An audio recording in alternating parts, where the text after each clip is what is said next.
Саламатсыздарбы? Бүгүн мен кайрадан Нива Яо айымды маекке чакырып отурам. Нива Яо бул теги Гонконгтук, бирок азыр Кыргызстанда жашап аткан, Кыргызстанда туруп, Кытайдын Борбор Азия мамлекеттерине жасаган саясатынын тээ төркүнүн изилдеп аткан окумуштуу айым. Мен азыр окумуштуу айымдан Кыргызстандын, Борбор Азиянын көйгөйлөрүнө окумуштууча пикирлерди алып берейин деп турам. Анткени өзүңүздөр билесиздер, Борбор Азия мамлекеттери бул Кытай сыяктуу чоң өлкө эмес, Россия сыяктуу бир өлкө эмес, биз бытыранды өлкөлөрбүз. Бири-бирибиз менен кошуна катары талаштарыбыз бар, чечиле элек маселелерибиз бар. Аларды кантип чечишибиз керек, кошуналар кантип чечип атышат. Биз чечпей койсок эмне болот? Бул маселелер ушинтип келе берсе, дагы каяка чейин барабыз. Аны биз кантип көтөрөбүз? Кесепет эмне болот деген суроолорго адистин пикирин алып берейин деп турам. Анткени мына биз өткөн жылды биз кургакчылык менен өткөрдүк. Кургакчылыктын кесепети азырга чейин уланып, азыр Кыргызстанда энергия кризис болуп атат. Кошуналар буга чейин ушул маселелерди кантип чечип алышкан? Булар мындан ары кандай чечейин деп атышат. Биз кантип чечишибиз керек? Же биз баягы докансаларга таянышыбыз керекпи, же мындай бир окумуштуу көз караш менен ушул энергия кризис же болбосо кошуналар ортосундагы жер, суу ресурстарын окумуштуунун көзү менен, адистин көзү менен, акыл эстүүлүктүн бир үнү менен чечишибиз керекпи? Мына ушул суроолорго жооп алып бергенге аракет кыламын.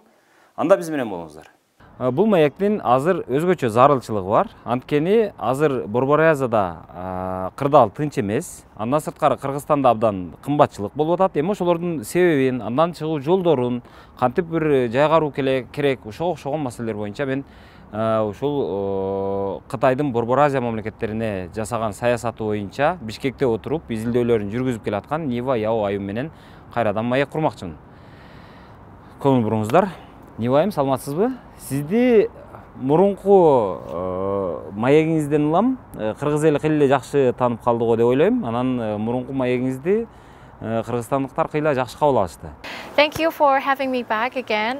Мени кайрадан маекке чакырганыңыз үчүн чоң рахмат. Мурунку маек абдан жакшы болду. Андагы пикирлерди окуп, мен Кыргызстанда жаңы талкуу жарата алганыма абдан кубандым.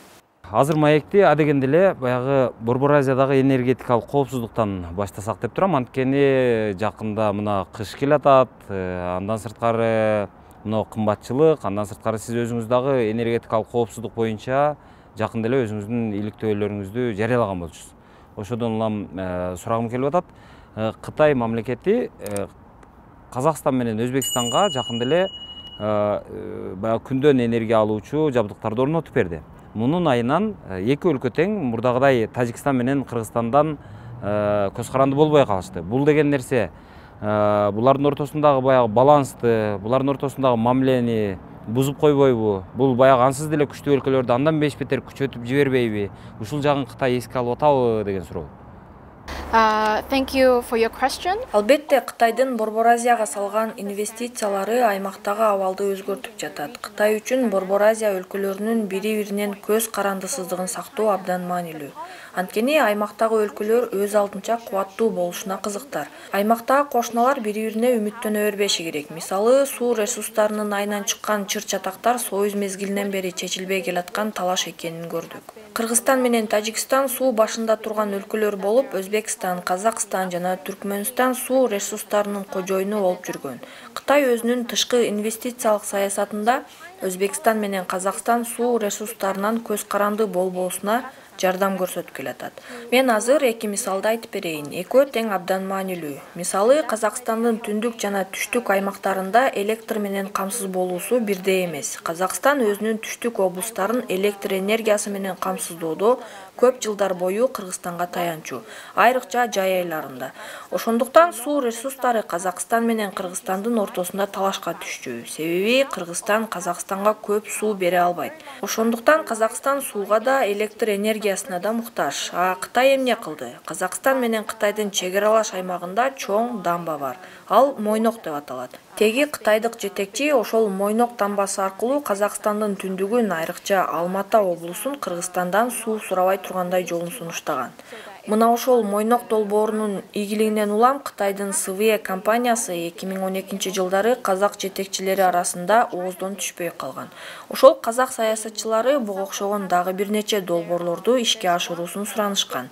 Азыр алар Алматанын түндүгүндө дагы бир КЭСти куруп жатышат. Андан сырткары Казакстандын чыгыш тарабында дагы 3 КЭСти куруу долбоорун макулдашып жатышат. Андан сырткары Казакстандын чыгыш тарабына дагы 3 КЭСти куруу долбоорун макулдашып жатышат. Казакстандын түштүгүндөгү Шымкент шаарына жакын чөлдөргө шамалдын электр кубатын өндүрө турган электр станцияларын курушкан. Аны байкабай коюу мүмкүн эмес. Кытай инвестициясынын жардамы менен Казакстанда курулуп жаткан электр станциялары Казакстан менен Кыргызстандын өз ара алакаларына таасир этерин жакшы түшүнөт. Менин экинчи мисалым Кыргызстан менен Өзбекстанга тиешелүү. Атамбаевдин тушунда курулган Даткакемин долбоору электр энергиясы менен камсыз болууда Өзбекстанга көз каранды болбоого багытталган. Анткени электр энергияны Кыргызстандын түндүгү аркылуу сатып алууга мүмкүнчүлүк бар. Бул Өзбекстан менен Кыргызстандын ортосундагы мамиленин өзгөрүшүндөгү бир эле көрүнүш. Ал эми Өзбекстанды суу көз карандылыгынан куткаруу боюнча Кытай Өзбекстандагы КЭСтерди реконструкциялоого жана суу сактагычтарды да курууга көп инвестицияларды салып жатат. Ошентип Кытайдын тышкы инвестиция саясаты Борбор Азия мамлекеттери ресурс талаштын айынан өз ара чатакташпоосуна багытталган. Мисалы, мындан ары Өзбекстанда план Б бар. Ооба, бул Кытайдын саясаты. Ал саясат Борбор Азия мамлекеттери эң маанилүү ресурстар боюнча бири-бирине көп үмүттөнбөй, өз күчүнө ишенгенге жана чыр-чатактарды азайтууга багытталган. Чын эле Кытай инвестициясы Казакстан менен Өзбекстанды мурдагыдан дагы кубаттуу кылат. Анткени алар Кыргыздын суусуна көз артпай калат. Кытай үчүн бул инвестициялар Борбор Азия өлкөлөрүндө ресурс талаштын айынан конфликттер чыкпашына кепилдик болуп берет. Ошол эле учурда бул инвестициялар Кыргызстанды да кошуналарынан көз карандысыздыкка чыгарып жатат. Себеби Казакстан менен талаштар азайып, өлкө ичинде калган суу ресурстары Кыргызстанга сууну өзү каалагандай колдонгонго көбүрөөк мүмкүнчүлүк берет. Бул албетте Кыргызстандын көз карандысыздыгын бекемдейт, өз алдынча саясат жүргүзүүгө дагы жол ачат. Бирок сиз жанагы кечеги акыркы изилдөөңүздө Кытай куруп аткан көп долбоорлор мындай эл аралык стандартка туура келбейт. Аны биз өзүбүз текшерели десек, аны мындай сырттан адамды киргизбейт, текшерүүгө жол бербейт, маалыматтарды ачыкка чыгарбайт деп айттыңыз да. Ошондо жанагы эл аралык талаптарга жооп бербейт деген эмне ал? Эмне деген талап болчу? Ошону түшүнбөй атабыз. One of the problem of labor rights. Кытайдын эмгек мыйзамындагы көйгөйлөрдүн бири Кытай компаниялары эл аралык стандарттар боюнча отчет берүүгө милдеттүү эмес. Бул антикоррупциялык гана стандарттар эмес, адамдарды жумушка алуу жана аларга керектүү шарттарды түзүп берүү, алардын ден соолугуна, акысына жана коопсуздугуна кам көрүү. Кытайда жергиликтүү бийлик органдары ал компанияларды жакшы көрүшөт. Анткени компаниялар элге жумуш берет, жергиликтүү бюджетке пайда алып келет. Ошону менен жерлерде гармония жаратат. Бирок ал компаниялар эрежелерди жерип, тепсеп кеткенде маселе жаралат. Мен өзүмдүн изилдөөмдө Борбор Азия өлкөлөрүндө Кытайдын колдоосу менен курулуп жаткан электр станцияларын каржылоодо ачыктык жок экенине көңүл бурганмын. Кытайдын расмий банктарынан каржыланганына карабай, Кыргызстандагы долбоорлорду ишке ашырууга керектүү курулуш материалдарды кайдан, канчадан сатып алганы, жумушчулар кандай критерийлер менен кабыл алынгандыгы боюнча эч кандай ачыктык жок. Мындай ыкма эл аралык талаптарга жооп бербейт. Курулуш каражаттарын ташып барууга керектүү транспорттук каражаттардын лицензиялары бар же жок экендигине да маани берилбейт. Долбоорлорду ишке ашырууда кадам сайын коррупция жана жумушчулардын укугун бузуу байкалат. Кытай инвестицияларын кабыл алган өлкөлөр да ал долбоорлорду ишке ашырууда эл аралык стандарттарды талап кылбагандагы көйгөйдү андан бетер күчөтүп жатат. Ошондуктан мындай долбоорлорду ишке ашыруудагы одоно кемчиликтер көз жаздымда кала берет. Деги эле Кытайда өзү ушундай баалуулук барбы? Мисалы, мамиле кылган адамың менен мындай тазараак адамдар менен мамиле кылыш керек, коррупцияга аралашпаган адамдар менен мамиле кылыш керек, же болбосо колуңда иштеген кызматкерлердин укуктарын сакташ керек деген сыяктуу бир баалуулуктар барбы өзү негизи Кытайда? Же Кытай баягы бир жанагы эме турат, диктатор дейли, же ошондой падыша. Ошонун айтканы, ошонун айткандай, ошонун каалагандай боло береби? The political culture in China is like this. Кытайдын саясий маданиятында лидерлердин ролдору жана пландары бар. Бирок ал пландар так эмес, чаржайыт. Пландардын так эместигинен улам орто звенодогу чиновниктер табигый түрдө өз жетекчилерине жагынууга аракеттенип башташат. Так эрежелердин жоктугунан улам жетекчиге жагынуу үчүн бардык мүмкүнчүлүктөрдү колдоно беришет. Мисалы, 10 жыл мурун Кытайда бир үй бүлөдө бир бала деген саясат өкүм сүргөн. Муну баары эле билет. Мен дагы бир үй бүлөнүн жалгызымын. Менин курбуларым да үй бүлөдө жалгыз. Мына ошол бир бала саясаты өкүм сүрүп турган учурда көп чиновниктер ал саясатты толук ишке ашыра албай калган кесиптештерин жазалап турушкан. Жалгыз бала саясатына карабай төрөт көп болгон аймактардын жетекчилеринин рейтинги начар болчу. Анан аймактагы чиновниктер эмне кылсаңар ошол кылгыла. Эң негизгиси аялдар бирден ашыкча төрөбөсүн деген аракетке өтүшкөн. Ал аракетти баласыз 100 күн деп аташкан. Ал акциянын талабы боюнча 100 күн ичинде бир да бала төрөлбөш керек эле. Чиновниктер айылдарды, шаарларды аралап, кош бойлуу аялдарды аборт кылууга же бойдон түшүрүүгө аргасыз кылышкан. Ошол 100 күн ичинде бойдон алынган же төрөлгөн ымыркайларды таштандыч электерге ыргытышкан. Азыр кесиптик ишмердүүлүгүнүн айынан Кытай куугунтугунда жүргөн фотосүрөтчү бар. Ал баласыз 100 күн акциясы жүрүп жаткан учурда желим баштыктарга салынып, талаага ыргытылган ымыркайларды сүрөткө тартып жарыялаган.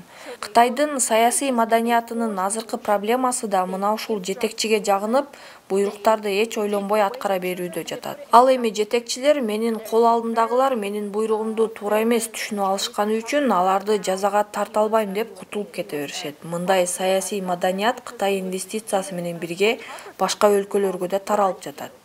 Азыр бул суроону бергениндин жөнү бар да. Анткени буга чейин Американы биз баягы дүйнөнүн куратору деп билчү элек. Америка өзүн ошондой тутчу, ошондой алып барчу, ошентип көрсөтчү. Азыр эми Америка менен Кытай мындай катуу атаандашып атканын сезип атабыз. И ошол атаандаштыкта Кытай жемемди, Американы жеңемин, дүйнөнүн куратору мен болом дегендей бир амбициясын көрсөтүп аткандай. И ошонун катарында биздин Кыргызстан сыяктуу өлкөлөр деле анын таасиринде калат да. Ошон үчүн биз баягы билгибиз келет да, биз эгерде Кытай чындап эле ошончолук дүйнөлүк таасирге ээ болуп кете турган болсо, Кытайдан эмнени күтсөк болот дегендей. China's political thinking right now. Кытайдын азыркы саясий ой жүгүртүүсү коммунизм да, социализм да эмес. Бул система азыркы режимдин өмүрүн мүмкүн болушунча узарткысы келген гибриддик диктаторлукка кызмат кылган адамдардын тобу. Алар азыркы экономикалык өсүүнү, шаарлардагы бийик имараттарды, ички дүң продукциянын өскөнүн, жумуш орундарынын көбөйүүсүн, кедейчиликтин азаюусун өз пайдасына тартып, мындай жетишкендиктер мамлекет жакшы иштеп жатканын далилдейт деген ойду жайылтканга аракет кылышат. Ошондуктан Кытай бийлиги мамлекетти же мамлекеттик бийликти баарынан жогору коет. Ал эми Америкада баары тескерисинче өз алдынчалыктуу өнүктүргөнгө аракет кылат. Мисалы, эгерде сен мээнеткеч болсоң, ошого жараша даражаң көтөрүлөт. Иштеген жумушуңа жараша татыктуу акы аласың, аброй күтөсүң. Мындай калыстык мамлекеттин же аткаминерлердин эсебинен эмес, базар экономикасынын мыйзамдары сааттай так иштегенден улам камсыздалып жатат. Кытайда коомдук эрежелерге жана базар экономикасынын табигый мыйзамдары эмес, бийлик таңуулаган тартип иштейт. Мындай системада бийликке же коммунисттик партияга жакын болсоң гана сен кубаттуу болосуң. Ошондуктан Кытайда бейпил жашоо маңдай тердин үзүрү эмес, бийлик менен тил табыша алганыңыздан көз каранды. Акыркы 2 жылда бизнести өз күчү менен түптөп, чоң ийгиликтерге жетише алган Alibaba, Jingdong сыяктуу ири компанияларды мамлекет тартып алып жатканы байкалды. Анткени Кытай бийлиги өзүнөн башка эч кимдин ийгиликтүү, таасирдүү же бийликтен көз карандысыз болуусун кечире албайт. Ошонун арасында бир гана бизнес эмес, билим жана дин дагы бар. Мисалы, Кытай бийлиги Тибеттеги буддизмди, Кашкардагы мусулмандардын жек көргөнү үчүн кысымга алып жаткан жок. Болгону бул жерде таасир үчүн күрөш көрүп жатат. Кытай Компартиясы динден да, улуттук баалуулуктардан да бийик турууну, таасирдүү болууну эңсеп келет.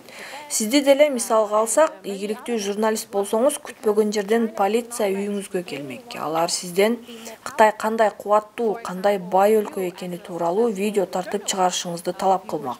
Бул нерсе Кытайда жарандык журналисттерде сөз эркиндиги жок экенин, ишкерлер бийликтен көз каранды экенин далилдейт. Андан сырткары Кытайга жакшылык каалаган жарандык коомдун өкүлдөрү да, окумуштуулары да эч кандай добушка ээ эмес. Кытайда баары бийликтин эркинен, партиянын каалоосунан көз каранды. Бирок биз баласыз 100 күн сыяктуу акцияларды, бейкүнөө ымыркайлардын өлтүрүлүшүн, тарыхый имараттардын бузулуусун, дүйнөгө таанымал компаниялар бир заматта мыйзамсыз улутташтырылып кетишин көргүбүз келбейт. Демек биз канчалык күйүп атканыбызга карабай, Кытай бийлиги биздин үнүбүздү укпайт, укса дагы сенин атыңды чыгарбайт. Сенин позицияң эч жерде белгиленбейт. Азыр сиз жанагы Кытай өзүнөн башка эч кимди сүйбөйт, өзү бийликтен башка эч кимди тааныбайт деп атасыз да. Бирок мына Борбор Азиядагы тынчтык Кытай үчүн маанилүүбү, маанилүү эмеспи? Себеби бул суроону бергеним, азыр Кытай өзүндө жанагы диний мындай өзгөчөлүктөрдү, мисалы ислам динин тутунгандарды катуу эле мындай агрессивдүү жол менен кысып атканын биз билебиз. Анан ошондой шартта Афганистандагы жанагы окуяда булар талиптер менен кадимкидей сүйлөшүп атат, алар менен мындай дипломатиялык алакаларды куруп атат. Бул нерседен мындай эч кандай жийиркенбей атат дегендей. Андан сырткары эгерде Борбор Азия мамлекеттеринде дагы абдан коррупция күч, аны сиз мына жерде жашап билесиз. Анан сурагым келип атат. Бизде дагы ошол коррупциялашкан бийликке таарынып, анан ошол талибандардын окуясын кайталап, ошолордукундай ийгилик жаратам деп шыктанып чыккан адамдар болсо, Борбор Азияда дагы ошондой хаос түшүп калса, Кытай кандай позицияда болуп калат? Кытай кимисине жан тартат, же болбосо кимиси бийликке келсе ошонусу менен иштешип кете береби? Афганистандагыдай болуп.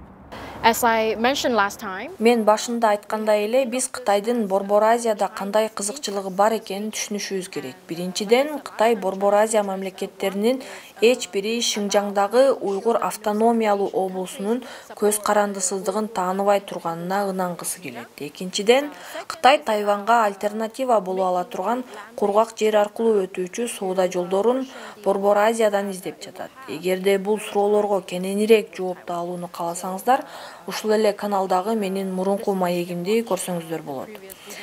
Биз Ооганстандагы окуяларга көңүл бурсак, Кытай Ооганстандагы жергиликтүү саясатчылардын колдоосу менен ал өлкөдө да таасир этүүнүн механизмдерин издеп жатат.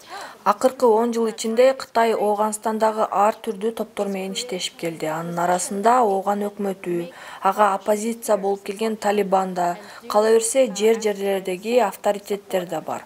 Ушул жылдын июль айында Кытай өкмөтү менен Талибандын жолугушуусунда да Кытайдагы уйгурларды таптакыр колдобоо маселеси бир нече ирет көтөрүлгөн. Себеби өтө көп этникалык уйгурлар Ооганстанга барып, Талибандын катарына кошулуп кеткен. Диний жактан алганда талибандар уйгурлар менен бир тууган. Бирок биз ал жолугушуудагы сүйлөшүүлөрдүн стенограммасын укканда Кытай Талибанга утулганын байкай алдык. Себеби Кытай талибандардан эч кандай кепилдик ала алган эмес. Анткени Кытайдын ынандыруу аракетине карабай Талибан Кытайга убада бербей койгон. Бирок Кытай дагы деле бардык өлкөлөрдөн уйгурларды колдобоого кепилдик алуу аракетин токтотпой келатат. Азыр Ооганстандагы Кытай Талибан мамилесинде бурулуш окуялар болуп атканын көрүп жатабыз. Анткени Талибан бийликке келгенден кийин жолдорду оңдоп, ГЭСтерди курууга Кытайдан көмөк сурап баштады. Анткени Талибан өлкөнү башкарууга жана андан ары өнүктүрүп кетүүгө жөндөмдүү экенин элге көрсөткүсү келип жатат. Негизи Талибан бийликке келгенге чейин Талибанга инвестициялык көмөгүн Кытай өкмөтү өзү сунуштаган. Бирок ал кезде бийликке жетпей талаада согушуп жүргөн талиптер ал сунушка маани беришкен эмес. Азыркы учурда талиптерге жолдор, көпүрөлөр, байланыш каражаттары, жумуш орундары жана экономикалык өсүүнүн белгилери керек. Бирок Кытай азыр Талибандын бийликти андан ары алып кетүү жөндөмүнө байкоо салып турат. Эгер Талибан бийликте узак убакыт бою тура аларын, ИГИЛ сыяктуу атаңдаштарын жеңе аларын далилдей алса, талиптердин каалоосун ишке ашырып коюуга даяр.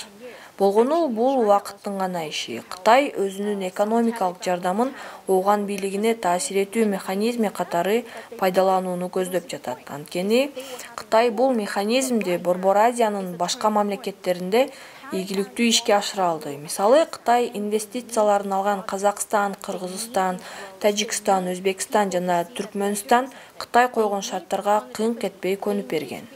Мынау аймакта коопсуздук маселесин ушундай мамилелерди эске ала албайбы? Себеби жанагы Талибандан шыктанган чөйрөлөр бар деп атпаймынбы?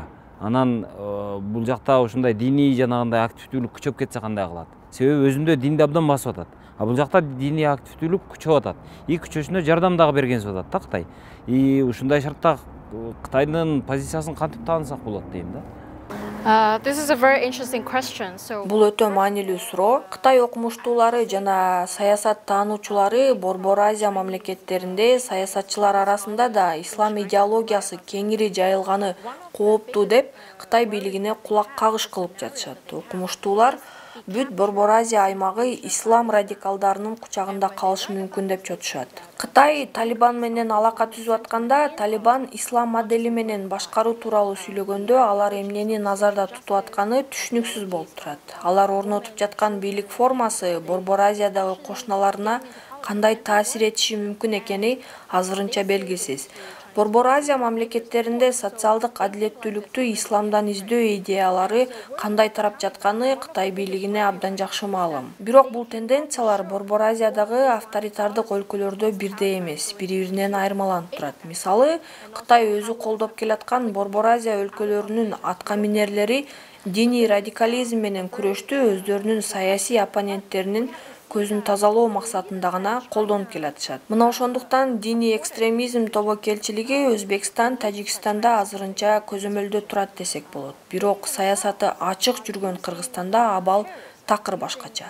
Анткени Кыргызстанда бийлик бат-баттан алмашып турат. Кытай менен бүгүн сүйлөшкөн бийлик эртең жок болуп, ордуна башка бийлик келип калат. Кытай ар бир бийлик менен бир эле маселени кайра-кайра сүйлөшүүгө аргасыз болуп отурат. Бул Кытай үчүн коопсуз позиция эмес, бирок Кытай Борбор Азия өлкөлөрү менен Шанхай кызматташтык уюмунун алкагында өтө тыгыз байланышты кармап, ал уюмга өтө көп чыгымдарды жумшап келатат. Мисалы, Кытай бул уюмга мүчө өлкөлөрдүн чек арачыларына айлык маяна төлөп жатканын ачык эле жаңылыктардан көрүп жүрөбүз. Бул кадамдар аймактагы чыр-чатактарды жайгаруу учурунда Кытайдын Шанхай кызматташтык уюмуда добушуна салмак кошот. Албетте, бул абдан пайдалуу кызматташтык. Бул уюм бир нече багытта иштейт. Бир тобу кибер коопсуздук боюнча иштешет. Алар өз ара маалымат алмашып, атайын операцияларды биргеликте өткөрүшөт. Мисалы, ошол биргелешип иштөө учурунда Тажикстанда 2 айдын ичинде 60 килограммдан ашык баңгизат кармалды. Албетте, бул кызматташтыктын кадимки кызматкерлер арасында бири-бирин жакшыраак таанып билүүгө да шарт түзөт. Мисалы, Кыргызстандын коопсуздук кызматынын кызматкерлери тез-тезден Кытайдан окуулардан өтүп турушат. Уюмдун ичиндеги мындай кызматташтык Кытайды жана Кытайдын максатын жакшыраак таанып билүүгө жардам берет. Ал эми ички коопсуздук жагынан алып караганда ар бир өлкө өз кызыкчылыгын өзү коргойт. Бул албетте жакшы. Андан сырткары Кытай Бишкектин Жалкич районунда кыргыз аскерлери үчүн көп кабаттуу үйдү белекке куруп берди. Мына ушундай белектерди алган учурда табигый түрдө белек берген тараптын үмүтүн актаганга аракет кылып каласың. Бул табигый эле көрүнүш. Бирок маселе мына ошол белекке кандай мамиле кылууда жатат. Анткени Кыргызстан өз алдынча болушу керек. Кыргызстандын коопсуздук кызматкерлеринин маяналары да жакшы болушу керек. Мамиледе адашып калбоо үчүн маалыматтар бири-бирине жеткиликтүү болушу керек. Кыргызстанда А1 менен эле эмес, өлкө кызыкчылыгын коргоого да мүмкүнчүлүк калышы керек. Кытайлар менен мамиле курабыз, курбайбыз, Кытайларга жол беребиз, бербейбиз деп экиленип турабыз. Ошол эле учурда Кытайдан келе турган темир жол азыр кошуналар ортосунда талашка түшүп атат. Чынын айталы, биз ушул жерде баягы наныбызды оозубуздан алдырып койбойбузбу деген чоң суроо турат. Анда маекке көңүл буруңуздар. Сиз айтып аткан ошол эле ШОС, андан сырткары биз жанагы Евразес, анан ФТО деген бүткүл дүйнөлүк соода уюму сыяктуу бир нече уюмдарга биз Кыргызстан мүчөбүз. Бирок азыр Кыргызстан мындай изоляциянын ичинде жаткандай да. Муну мен баягы азыркы кымбатчылыктан улам айтып атам. Кыргызстанда тамак аштын баасы Борбор Азиядагы башка мамлекеттердин ичинен эң кымбаты Кыргызстанда деген сөздөр чыгып атат да. Ошол кымбатчылыкка азыркы Кытайдын таасири барбы, жокпу? Анан муну чечүүнүн жолдору барбы сиздин оюңузча? So first of all, Кыргызстандын проблемасын мен проблема деп атамак эмесмин. Анткени бул табигый көрүнүш. Сиздер азыр демократияны куруп жатасыздар. Айрыкча тышкы саясатта көп нерсе ачык эмес. Ички саясатта деле белгисиздиктер көп. Коомдо дагы деле макул же каршы дегендердин үнү угулган менен кайсы бир идеяга баары жапырт баш койгон көрүнүш жок. Бул жаман эмес, бул демократиялык процесс. Бирок сиздер жакын арада кошуналарыңар сыяктуу бир багытты тандап алышыңар керек. Алар авторитардык болгонуна карабай, так белгилеп алган максатына карай жол алып баратышат. Ошондо гана Кыргызстанды мүмкүнчүлүктөрдүн ачкычы катары карай баштайбыз. Мындай ачкычтардын бири темир жол. Муну дагы мурунку маегимде айтканмын. Мисалы, Казакстан жана Вьетнамда пандемия учурунда Кытайдын товарын экспорттоо кыскаргандын ордуна тескерисинче кайра көбөйдү. Мунун бир гана жообу бар. Ал темир жол жана Кытайдан чыккан товарларды дарегине жетишине жооптуу адамдын дайындыгы. Кытай пандемия учурунда соода алакаларын жүргүзүүдө мүмкүн болушунча азыраак киши менен байланыш кармаганга аракет кылды. Миңдеген тонна жүктү сүйрөгөн поездди бир гана адам башкарганы Кытай үчүн ыңгайлуу болду. Мына ушундан пайдаланып, Казакстан аймактагы соода системасын монополиялап алганга жетишти. Соода сатыгын Казакстан аркылуу канааттандырып алган Кытай өз чек арасын Кыргызстанга али күнгө чейин толук ачпай отурат. Азыр Кытай Афганистанга карап мамилесин дагы Талибан менен дагы мамилесин жакшыртам деп турат. Ошол эле учурда сизди мен билгенден мындай Кытай, Кыргызстан, Өзбекстан, Афганистан темир жолунун курулушун колдогон адам деп билем. Кандай деп ойлойсуз? Азыр ушул темир жол маселеси Кытайдын күн тартибинде барбы, жокпу? the last time I heard about Мага жеткен акыркы маалыматка караганда, темир жолдун кенендиги боюнча Кытай менен Кыргызстандын ортосунда орток пикир табылды. Жол Кытайдын стандарттары менен курулмай болду. Бул абдан жакшы. Анткени жүктү Казакстандагыдай бир вагондон экинчи вагонго кайра жүктөө түйшүгү болбойт. Ошол эле учурда Кытай, Кыргызстан, Өзбекстан долбоорун Өзбекстан да кошумча каржылоого макулдугун билдирди. Анткени Өзбекстан өзүн Казакстанга атааңдаш боло алчу өлкө катары көрсөтүп жатат. Себеби алар темир жолду түштүк-чыгыш Азия багытына карай улап, жаңы соода жолдорун ачууну көздөп турушат. Өзбекстан Казакстан менен атааңдашуу үчүн алар аймакта таптакыр жаңы ыңгайлуулукту сунушташы керек экенин түшүнүп жетти. Бул темир жол идеясы акыркы 5 жылда эң популярдуу долбоор болуп калат. Ташкент азыр бул жолду абдан кызуу талкуулап жатат. Темир жолдун курулушун колдогондор Өзбекстанда жетиштүү. Бул жол Ооганстанды аралап Пакистанга чейин барарын эске алганда бизнес үчүн өлкөнү ким башкарганы маанилүү эмес. Бизнес үчүн жүк ээсине жеткени гана маанилүү. Бул үчүн Ооганстанда согуш оту кайрадан тутанып кетпесе болду.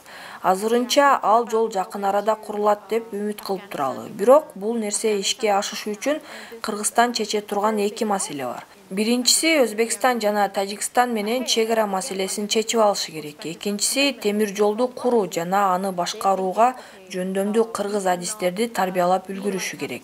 Себеби Кытай Кыргызстандын жаштарын темир жол инженериясын үйрөтүү үчүн Кытайга окууга чакырып жатат. Бул абдан жакшы. Андан дагы чек араларды кайтаруу жаңы деңгээлге, жаңы сапатка чыгыш керек. Анткени мунун баары Кыргызстан үчүн жаңы тармак, жаңы чакырык. Менимче темир жолдун курулушун каржылоо бир нече булакка таянат. Каржынын бир бөлүгүн Кытай, дагы бир бөлүгүн Өзбекстан, дагы бир бөлүгүн эл аралык банктар каржылашы мүмкүн. Бул жолдун маанилүүлүгү боюнча бир мисалды келтиргим келет. Казакстан дагы темир жолдун Ооганстанга багытына абдан кызыккан. Бирок өтө жакшы деп санаганда Кытайдан чыккан жүк Казакстан, Өзбекстан аркылуу Ооганстанга 14 күндө жетет экен. Ал эми Кытай, Кыргызстан, Өзбекстан аркылуу Ооганстанга жетүүгө болгону 9 күн керектелери 2014-жылы эле саналып чыккан. Өзүңүздөр билгендей, бизнесте ар бир күн алтынга тете. Кыргызстанга Кытай тараптан жүктүн аз чыгып калганынын себебин сурагым келип турат. Бизде эки себеп айтылып атат негизинен. Бул кадимки эле Кытай менен Кыргызстан ортосундагы жана коронавирус маселеси боюнча. Андан сырткары жанагы экинчи дагы бир версия бул жанагы Кыргызстандагы бажынын авторитети Райымбек Матраев жөнүндөгү иликтөөлөр. Ушунун кайсыл себептен улам кимиси туурарак, эмне себептен улам Кытайдан Кыргызстанга чыккан жүктүн көлөмү азайып кетти? All of these scandals have their points. Кытай инвесторлору Кыргызстандын инвестициялык мүмкүнчүлүгүнө ишенбөөчүлүк менен карап калганы бул чындык. Буга өлкөдөгү бийликтин туруксуздугу, туташ коррупция себеп. Экинчиси коронавирус. Анткени пандемиядан бир эле Кыргызстан эмес, Кытай менен темир жол каттамы жок түштүк чыгыш Азия мамлекеттери да катуу жабыркады. Коронавирустан улам Кытай өз чегараларын кайтарууну мурдагыдан бетер катаалдатты. Өз жарандарынын сыртка чыгуусун да чектеди. Мисалы, Кытай жарандарынын арасында башка өлкөдөн кош жарандык алгандар да бар экенине карабай, Кытай алардын сыртка чыгуусуна уруксат берген жок. Анткени алар сыртка чыккан менен бир нече убакыттан кийин кайра эле Кытайга кайтууну каалашы мүмкүн.